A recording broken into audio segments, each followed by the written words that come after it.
पिरमा बाँचेको छ हामी चाहिँ लु हेरौँ होइन योभन्दा मजा पिर चाहिँ अब बिहान बिहानै उठेर चाहिँ हरामखोर आनाको टाइम ले क्या भन्छ ड्युटी आउँदा पनि हामीलाई चाहिँ हो तर पनि सहयोग गरिरहेको छु हामीले होइन अब चाहिँ हेर्नु मान्छेले भन्छ नि भन्नु त छोरा मान्छे 12 मात्रै हाँसेर हिँड्छ होइन विजय भित्र त अब मनमा कति पिरा होला कोले बुझ्ने बुझ्ने मान्छे पनि छैन अब विजयले बुझ्छ के गर्नु हो यस्तो चाहिँ जिन्दगी त्यस्तो कलर गर्यो यो गाडीमा हो पैसा कमाउनु साह्रो छ हामीलाई चाहिँ यस्तो गर्नुपर्छ हो हेर्नु न बिजोक छ के भयो विजय ल भयो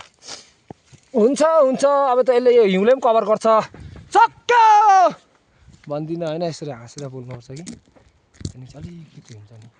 कस्तो कस्तो आमा केटा छ छोरा मान्छे चाहिँ यस्तो हुन्छ क्या हो अब हात ठिराको कसले बुझिदिने हाम्रो यो यहाँ हात ठिराको कसले बुझिदिने हो हाम्रो हात ठिराको चाहिँ तपाईँहरूलाई यस्तो भ्लगहरू लिएर आउँछु यस्तो लाइक गरिदिनुहोस् सब्सक्राइब गरिदिनु होला सेयर गरिदिनुहोस् होइन त्यही भन्दैछु म चाहिँ है यत्रो बिजोकमा यस्तो गरिकन चाहिँ यस्तो काम गरिकन चाहिँ अब म यहाँ भ्लग बनाउँदैछु होइन तपाईँहरूको लागि यहाँ हिउँ पनि परिरहेको छ यो टोपीभरि हो हिउँ यस्तो छ त्यो देउराली डाँडाको शीतल हावामा सारा जङ्गलमा नाच्छु है तिमी बिनाको जिन्दगानी म कसरी नै त काटौँ है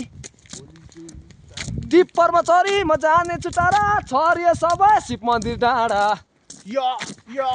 ल यस्तो चाहिँ जिन्दगी अब उयो हेर्नु ल म चाहिँ कलर यस्तो बोकेर हातभरि बिजोक छ बिजोक कसले बुझिदियो त पिरा सन्चै हुनुहुन्छ बुबा एकदम बबाल छ बबाल के गर्नु हात ठिराएर बिजोक भयो यस्तो भयो नि हात कम्ली छैन जस्तो भइसक्यो यस्तो भइसक्यो नि हात कम्ली छैन होइन एउटा ठिराएको छ नि ठिराएर साह्रो पारिरहेको छ कसले बुझिदिने हो हाम्रो मनको पीडाहरू